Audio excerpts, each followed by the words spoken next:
Je prends, direct, je dis rien. Je prends les questions. Ok. Que te rappelles-tu de ton premier jour À Hemdat. Eli Kling est venu un jour à l'école et il nous a montré une photo. La photo de la tombe de Baba Saleh avec 2 palmiers et il nous a dit « Voilà, j'ai ouvert un programme pour les jeunes filles francophones, c'est là !» Je suis arrivée, j'étais super stressée parce que je connaissais personne. Je savais pas comment elles allaient être les filles, je savais pas genre si elles allaient être gentilles, si elles allaient être timides, si elles allaient être hyper toutes copines entre elles et moi j'allais être seule dans mon coin. Je me rappelle d'une Khanicha, je tairai son nom, qui a hurlé parce qu'elle a vu un djouk. On est arrivé en fait avant la rentrée des classes. On est arrivé dans un campus vide, la nuit, dans le désert et c'était une ambiance vraiment très spéciale. J'étais la seule de ma chambre à avoir oublié de ramener des draps depuis la France. Donc je suis arrivée, il était 23h et j'étais la seule à dormir sans drap, sans couverture, sans coussin. Donc déjà, je suis arrivée à un Shabbat en retard. J'étais dans le taxi, il parlait arabe. Je n'avais aucune idée où on allait. C'est qu'à Motzei Shabbat que je me suis rendu compte que j'étais à Netivot, à 15 km de Gaza. Eli Kling m'avait dit que c'était très près de Jérusalem, à peu près 1 heure. C'était complètement faux. Très vite, je me suis rendu compte que les filles elles étaient hyper toutes mignonnes et toutes adorables et tout de suite ça allait mieux. Combien Hemdat a influencé la personne que tu es aujourd'hui? Je savais pas trop où j'en étais en fait. Et je pense que Hemdat, ça a un peu complété ce vide. Après 1 an de Hemdat, j'ai gagné énormément en maturité, en autonomie et surtout à prendre conscience que chaque chose qui se passe dans notre vie, que ce soit bien ou que ce soit mauvais, il faut le prendre avec légèreté. Hemdat Adarom, ça m'a donné les bases. Ça m'a vraiment donné une structure pour construire ma vie en Israël. Je crois que tout le monde sait à quel point Hemdat est important dans ma vie. J'ai un peu triché parce que je suis restée après quelques années pour enseigner là-bas. Donc ça a influencé les études que j'ai faites, tous les cours, toute la façon de penser, tout le côté chevrati, le côté social. Moi, ça a influencé beaucoup parce que j'ai tellement aimé l'endroit que je suis restée étudier là-bas pendant 4 ans.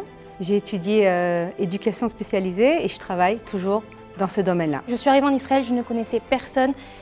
Hemdat, ça a été mon point de départ. Et c'est à partir de ce moment-là où j'ai compris que j'ai ma place en Israël et que je voulais faire mon allié après Hemdat. Déjà je suis plus ouverte aux autres, que je suis plus sociable, que je vis mieux avec les autres et tout en colocation et même je supporte mieux les gens en général.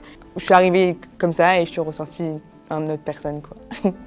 On ne peut pas vraiment l'expliquer, c'est quelque chose qui reste en nous et qui nous accompagne au fil de la vie. Que ce soit les liens, les amitiés, une famille qui se crée. Un moment spécial pour toi à Hemdat. Waouh! C'est dur comme question. Bon, d'abord, il n'y a pas eu un moment, il y a eu plein de moments spéciaux à Hemdat. Un moment que j'aime beaucoup, c'est quand on est en tioul et qu'on fait Mitra, Arvit ou quoi, parce que c'est un moment assez spécial de nous voir tout ensemble le faire et moi, chaque fois, j'adore. Peu importe à quel moment de Shabbat on chante, c'est vraiment un moment qui est toujours spécial parce qu'on est toutes ensemble et peu importe si tout le monde chante mal individuellement, ensemble on chante toujours bien. Je ne sais pas comment ça se passe. Le jour de la rentrée, il n'y avait pas de madricha. Et en fait, c'est Eli Kling qui a été notre madricha toute l'année. Eli a été vraiment un personnage clé de toute cette année. Je le remercierai vraiment toute ma vie pour ça. Des découvertes de nourriture incroyables. L'année où je suis arrivée, il y avait des étages. Il y avait le coin des Marocaines, des Tunisiennes. Et moi, j'étais une petite Ashkénaze qui a goûté à tous ces bons aliments. C'était extraordinaire. À la fin de l'année du Corona, quand j'ai fini mon année de Madricha, on est resté avec 2 autres Hanichot. On a vécu à Hemdat pendant encore 1 mois en plus. Et on préparait des repas ensemble, on se posait, on discutait. C'était vraiment spécial de vivre sur le campus, mais pas en tafkid. C'était pas à l'année, il n'y a pas cours, il n'y a rien à faire, mais juste être ensemble, voir Hanaïra ou voir le Rav. C'était quand on a fait notre tioul à la mer morte, parce qu'on a décidé de faire notre tioul avec les 3 premiers jours sans téléphone. Et vraiment, je pense que c'était, même si c'était 3 jours, c'était les meilleurs 3 jours de ma vie. Et je pense qu'il y a plein d'autres filles qui ont pensé comme moi. Il se passait quelque chose, c'était vraiment waouh et j'ai vraiment kiffé ce moment. Bon, alors un moment spécial, c'est le jour de Yom Yerushalayim. C'était la première fois que j'y étais à Yom Yerushalayim. Et puis bon, on nous dit on va à Jérusalem, on savait même pas ce que c'était cette journée-là. Le Rikoud Galim, on s'arrête, on danse au milieu, tout est fermé à Jérusalem. Ça fait partie des moments magiques qui nous restent gravés. Et en fait, on remercie Chemdat Adarom nous les avoir fait connaître parce qu'en fait, c'est des choses qu'on n'aurait pas connues tout seul et qu'on a, grâce à Chemdat, continué d'une année sur l'autre. Un moment qui m'a marqué, c'est un peu bizarre, mais c'est la fin en fait. Quand on a quitté ce cocon de Chemdat et qu'on est passé nos études, etc., et ben on est resté toutes unies. Quand je suis arrivée à Chemdat, j'étais en cours de conversion. Chemdat m'a permis d'avoir des cours de Torah qui m'ont beaucoup aidée dans l'apprentissage de la Torah. Le jour où je suis allée au Beit Din, tout Chemdat était avec moi, c'était génial. Jusqu'au mikvé où mes madrichot sont venus. C'était un moment hyper émouvant que j'oublierai jamais. As-tu fait ton alia? Qu'est-ce qui te manque le plus en France? Waouh! Waouh! Alors, j'ai pas encore fait mon alia et j'espère que je vais avoir tous les papiers à temps. J'ai fait mon alia en venant. Je suis venue à Chemdat avec ma Teudat Seout. J'ai fait mon alia, ça fait maintenant presque 9 ans. J'ai fait mon alia pendant l'année de Chemdat Adarom. J'étais pas du tout sûre au début. J'avais pas du tout prévu de faire mon alia. Le deal avec mes parents, c'était que je sois 1 an en Israël et que je retourne à Strasbourg. Et en fait, j'ai eu un gros coup de cœur en participant à un Shabbat à Mevohot, Yerichos. Et là-bas, j'ai eu un déclic que ça y est, c'est là qu'il faut que je vive. Ce qui manque en France, c'était le fait d'attendre les bus pas longtemps et de se plaindre lorsqu'on les attendait 7 minutes. Parce qu'ici, quand on les attend 7 minutes, ça veut dire qu'on est arrivé 1 heure en avance. Ça, c'est juste parce que t'habites à Netivot.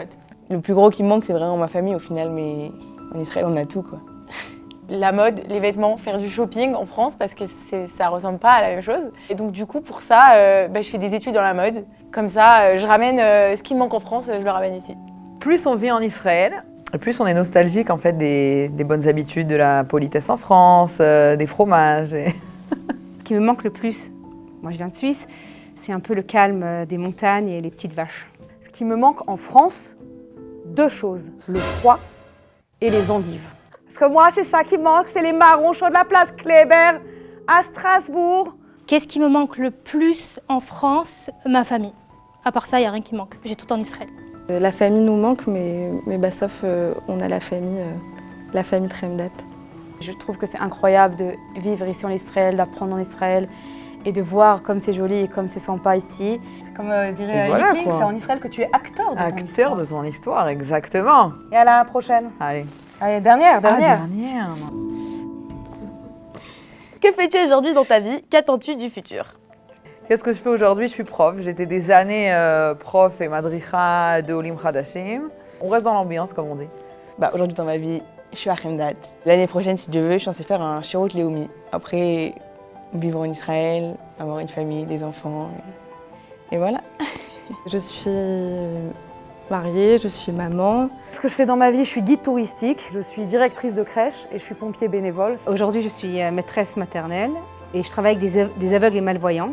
Et je fais de la thérapie par la vidéo. Ça fait beaucoup rire le Rav d'ailleurs. Aujourd'hui, je suis étudiante à l'Université de Jérusalem en communication, journalisme et éducation en dernière année. Et ce que j'attends du futur, c'est d'agrandir la périphérie, qu'on soit toujours la lumière du monde, qu'on puisse rayonner à travers le monde. Et on attend que les Français se réveillent et viennent en Israël. Ce que j'espère de mon futur en Israël, c'est d'avoir une carrière, que ce soit dans l'événementiel. Avoir une grande famille, j'espère avoir une belle maison, j'espère faire un métier qui me plaît, j'espère... Elle fait ta liste de courses. Et j'espère surtout continuer à rester amie avec cette fille-là. Quand je vois le Rav, l'impact qu'il a sur un si grand nombre de filles, c'est quelque chose que j'aimerais réaliser par la suite, le fait d'être une figure importante pour des jeunes filles, pouvoir les aider, être ma machine, un pilier pour elles, de la même manière que le Rav, que Hana, que Raoul, que toutes ces figures ont été pour nous. Finir mes études, avoir une vie dans laquelle je suis épanouie, une famille, une grande maison. Comme moi, quoi. Ouais, à peu près comme toi. Alors moi, je vais être madricha l'année prochaine. Et comme ma mère est venue ici en Israël quand elle avait 18 ans, je vais aller après elle et aider des filles. Et voilà, venez à Chemdat. Ah ok, on part. Allez, super.